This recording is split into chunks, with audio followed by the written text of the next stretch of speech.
La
কোথায় ছিলাম?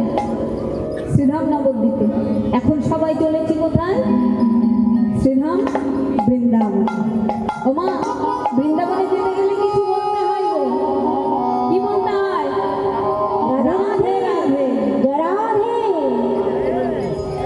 জয় শ্রী রাধে। বৃন্দাবনেশ্বরী শ্রীমতী রাধারানী। বলছি বৃন্দাবনে তো যাবো, অনেক দূর, তাই না? কাছে তো নয়, অনেক অর্থ লাগবে আর অনেক দূর যেতে হবে। কিন্তু অল্প সময়ে অল্প খরচে আমরা সবাই মিলে একসাথে বৃন্দাবন দর্শন করবো। সবাই যাবো তো বৃন্দাবনে? সবাই মিলে যাবো। কিসে করে গেলে সবার আগে গিয়ে পৌঁছাবো? দ্রুতগামী যানবাহন কি মূল? দ্রুতগামী যানবাহন হলো ভক্তের মূল।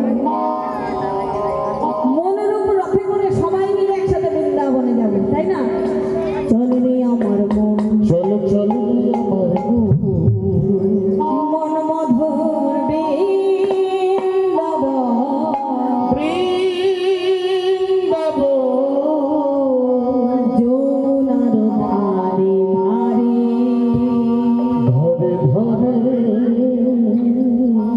তমালের বন।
ধারে ধারে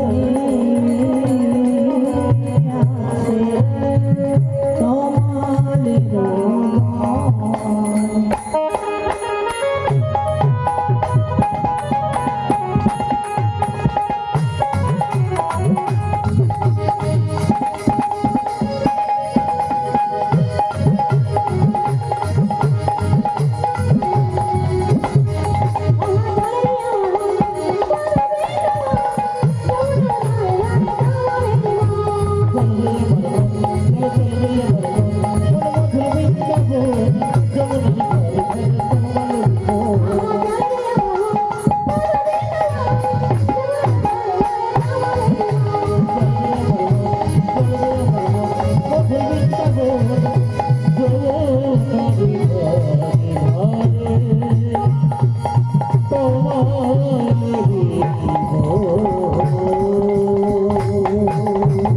রাধেশ্যাম রাধারানী কি রাধেশ্যাম রাধারানী কি রাধেশ্যাম রাধারানী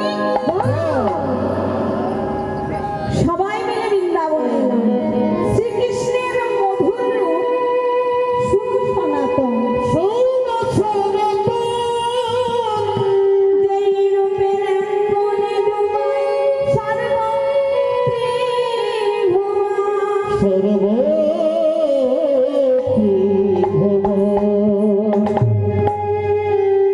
স্বয়ং প্রভু প্রাণী গোবিন্দ আর প্রেমভূমি রাধারানী শ্রীধাম বৃন্দাবনের মাঝে নিরুজনে বসে বসে দুজন দুজনার মনের কথা আলাপ আলোচনা করছে। ওমা, প্রাণী গোবিন্দ বলছে রাধারানীর সঙ্গে, রাধারানী বলছে প্রাণী গোবিন্দের সঙ্গে। প্রেমময়ী রাধারানী আমার বলছে, জানো বধূ জানো, আমি তো বাদিনীর ঘরে বসত করি। বাদিনীর চোখ এড়িয়ে যখন অনেক কষ্টে আমি তোমার সম্মুখে আসি, আসার সময় মনে করি আমার যত মনের ব্যথা বেদনা যত কথা আছে তোমাকে দর্শন করে সব তোমাকে বলবো। আর আসার পরে যখন তোমার ওই হাসি হাসি বদনখানি একবার দেখি, দেখার পরে আমি যে সব ভুলে যাই, আমার যে আর মনে থাকে না। তাই প্রাণ গোবিন্দ বলছে, রাধে জগৎবাসী জানে তুমি আমার আর আমি তোমার, তাই তুমি নির্ভয়ে নির্সংকোচে তোমার মনের কথা তুমি আমার। তাই প্রেমময়ী রাধারানী তার মনের ব্যথা মনের কথা যে প্রাণ গোবিন্দকে বলছে কেমন ভাবে, পরাণ বধূ হে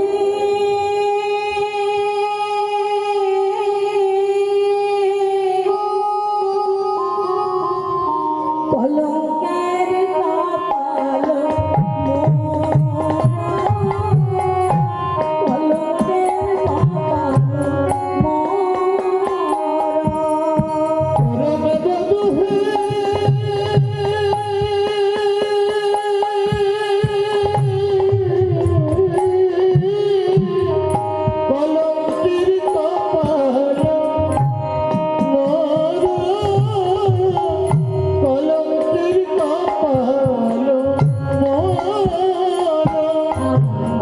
শিশুকাল হইতে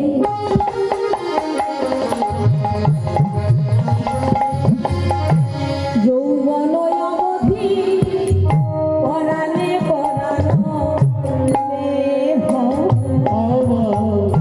শিশুকাল হতে যৌবন অবধি কলঙ্কে হইল ঘোর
ওই ব্রজবাসী তারাও বলে বলি পলকে কথা কেনা বলে ওই ব্রজবাসী তারাও বলে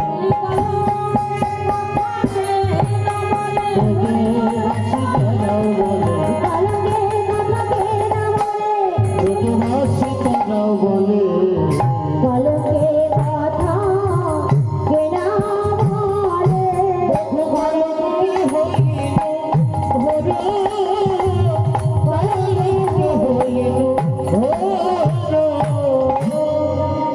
প্রেমময়ী রাধারানীর কথা শুনে প্রাণ গোবিন্দ বলছে, রাধে তোমার কি মনে নাই তোমার সঙ্গে আমার সম্বন্ধ তো এই জন্মের নয়, জন্ম জন্মান্তরের। এই জগতের মাঝে আমাদের এই নরদেহ এটা হলো জীব শিক্ষা দেওয়ার জন্য। আজ আমি এসেছি, তুমিও এসেছো। দেখো মা, বলছে শিশুকাল হইতে বধূর সহিতে পরাণে পরানো।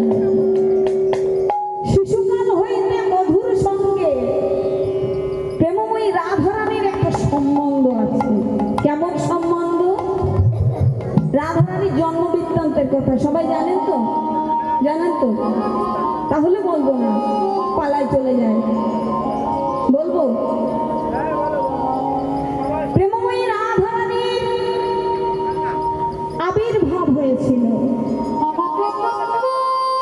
বিশ্বভানু রাজার কোনো সন্তানাদি ছিল না সেই সময়। সন্তানাদি ছিল না, কিন্তু অনেক বড় রাজ্যের রাজা ছিল বিশ্বভানু রাজা। যখন রাজা ছিলেন, রাজা মানে যাদের সন্তানাদি হয় না মা, তাদের আমরা কি বলি? কি বলি? হাটকুড়ো না? শুদ্ধ ভাষায় বলে হাটকৌড়ে।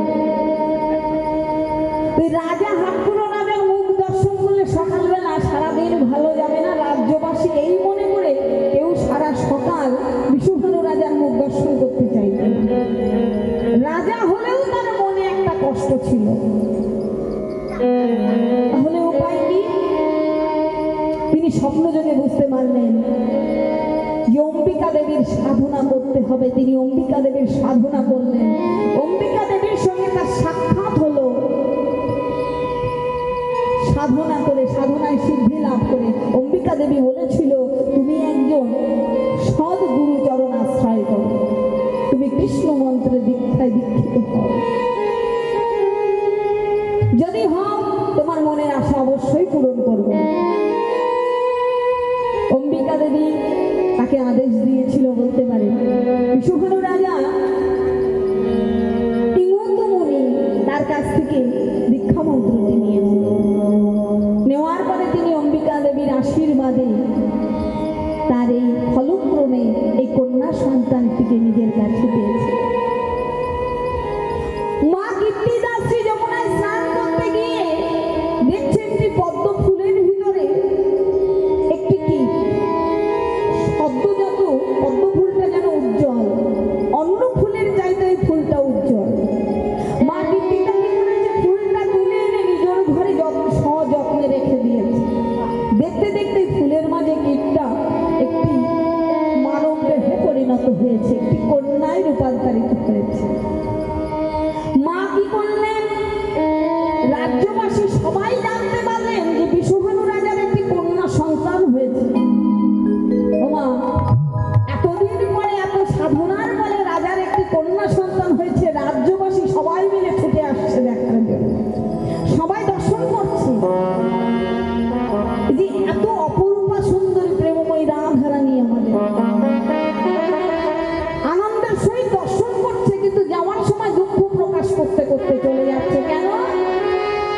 হ্যাঁ গো বিধি, এত সুন্দর কন্যাটি দিলে কিন্তু কন্যার নয়ন দিলে না।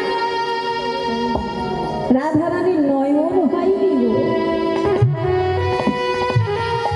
জন্ম থেকে অন্ধ হয়েছে। এত সুন্দর কন্যাটি দিলে কিন্তু তার নয়ন দিল না। এ তোমার কেমন বিচার? বিধির কাছে সবাই দুঃখ প্রকাশ করতে করতে চলে যায়। এই খবর নন্দ মহারাজের ঘরেও পৌঁছে গেল। মা যশোদা ভেবেছেন কিন্নিদার ওই অন্ধ কন্যা সন্তানকে একবারই নিয়ে দেখে আসবে, কিন্তু গোপালকে সঙ্গে নেবে না। কেন?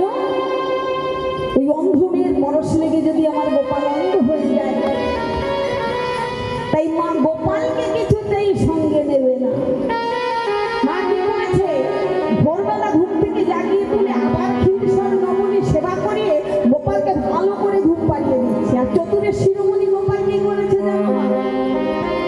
মায়ের শাড়ির আঁচলটা ঘুমানোর সময় ভালো করে আঙুলে পেঁচিয়ে, মা যেই না উঠেছে আঙুলে টান লেগেছে, অমনি গোপাল উঠে বসেছে। বলছে, ও মা আমি যাবো, ও মা আমি যাবো। বলছি, হ্যাঁ রে বাবা, ওখানে যেতে নেই রে, ওখানে ভয় আছে। ও মা আমি অবশ্যই যাব, আমি যাব যাব যাব। মা তবুও রাজি হচ্ছে না। আর গোপাল কি বলছে জানো মা? আমায় যদি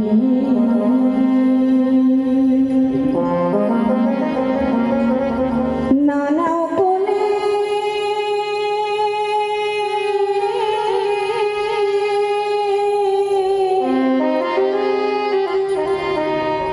এসে দেখবে যমুনার জলে,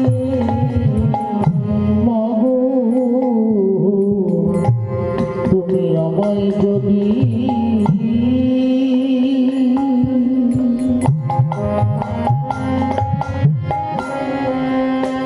নানাও কোলে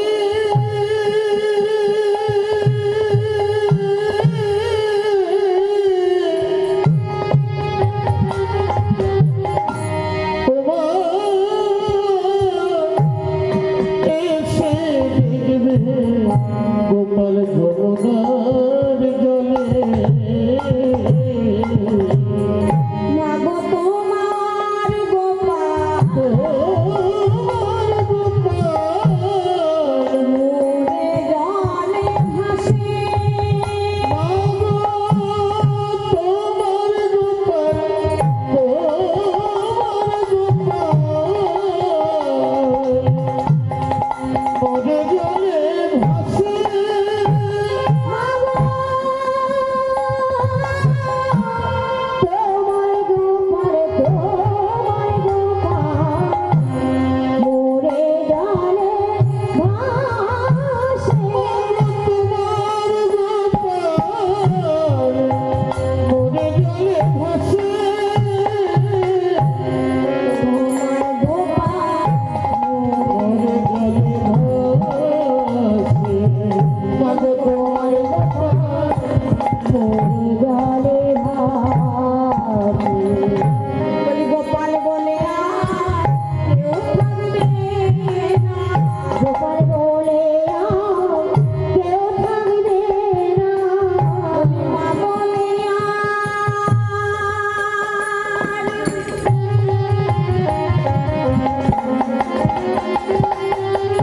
কেউ ডাকবে না, গোপাল বলে আর কেউ থাকবে না। তোমায় মা বলে আর কেউ ডাকবে না, এসে দেখবে বলে তোমার গোপাল থাকবে না গো, ভাসে, তোমার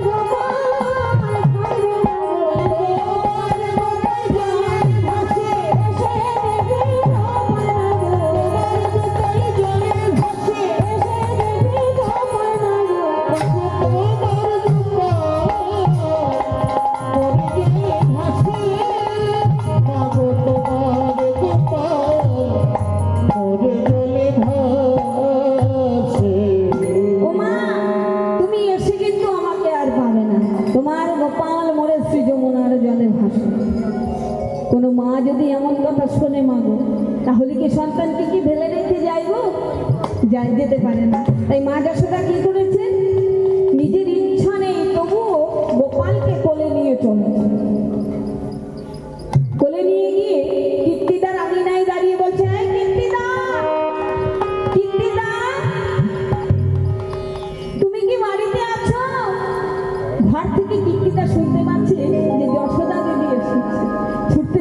বাইরে এসে বলছে, হ্যাঁ রে দিদি, কত মনে মনে এলি, কতদিন পরে তোর সঙ্গে দেখা হলো। তোর স্বামী কেমন আছে, তোর সংসারের আয় উন্নতি কেমন আছে, তোদের বৃন্দাবনবাসী সবাই ভালো আছে? দুজনের মধ্যে বহুদিন পরে সাক্ষাৎ হয়েছে। ভাবুন তো, পরম বান্ধবীর সঙ্গে বহুদিন পরে যদি দেখা হয়, তো কেমন কথা আলাপ আলোচনা হয়, তুই কেমন আছিস, তোর ছেলে মেয়ে কেমন আছে, এগুলো হয় না? এগুলো অবশ্যই হয়।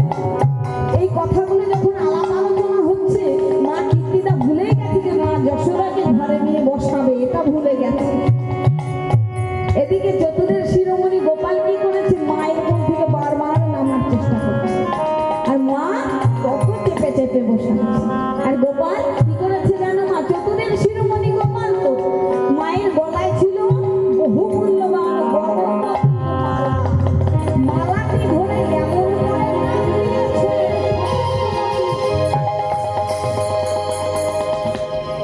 মা আমার রাগ করে গোপাল মতিকে রেখে ওই পার্থিব জগতের মতি পুরানোয় ব্যস্ত হয়েছে। এমন সময় গোপাল আমার গোপাল আমার হামাগুড়ি দিতে দিতে অন্ধ মেয়ের কক্ষে পৌঁছে গেলেন। পৌঁছে গেলে দুয়ারে দাঁড়িয়ে বললেন, প্রেমময়ী রায়, প্রেমময়ী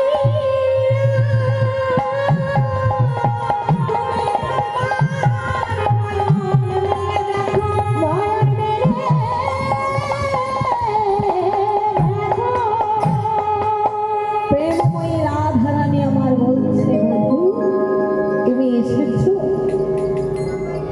তুমি এসেছো। যদি তুমি আমার সেই পরাণ বধূ হবে, তবে আমার অন্তরে অন্তরে জামিন হয়ে দেখা। ও মা, প্রাণী গোবিন্দ কেন এসেছে জানো মা? আগত যুগে, যে যুগ চলে গেছে গত যুগে, প্রাণী গোবিন্দ যখন আবার দাপর যুগে লীলা করতে আসবে, তখন প্রেমময়ীর সঙ্গে শেষ সাক্ষাৎ হয়েছিল। প্রেমময়ীকে বলেছিল, জানো প্রেমময়ী, তুমি যাবো বিশ্বভানু রাজার ঘরে, আর আমি যাবো নন্দ মহারাজের ঘরে। প্রেমময়ী বলেছিল, বধূ যেখানেই যাই না কেন, যতক্ষণ আমি তোমার মদন দর্শন না করবো, ততক্ষণ ইহ জগতের কিছু আমি দর্শন করবো। হরি বল, হরি বল। মঙ্গল হরি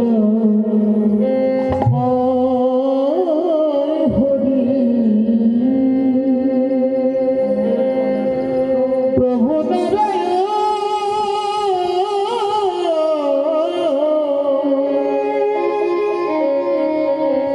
দিবানিশি তোমারে করি যে দিবানিশি তোমারে করি যে প্রভু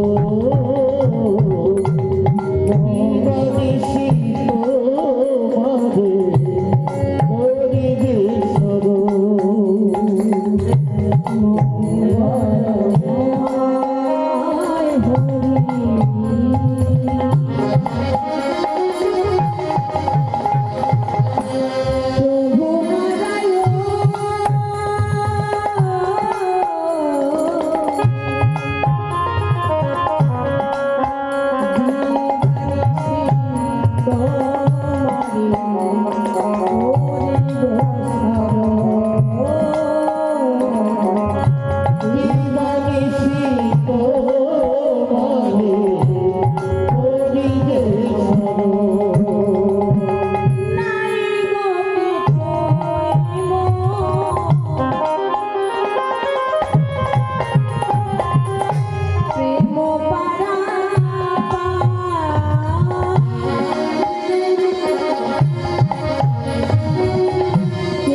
মন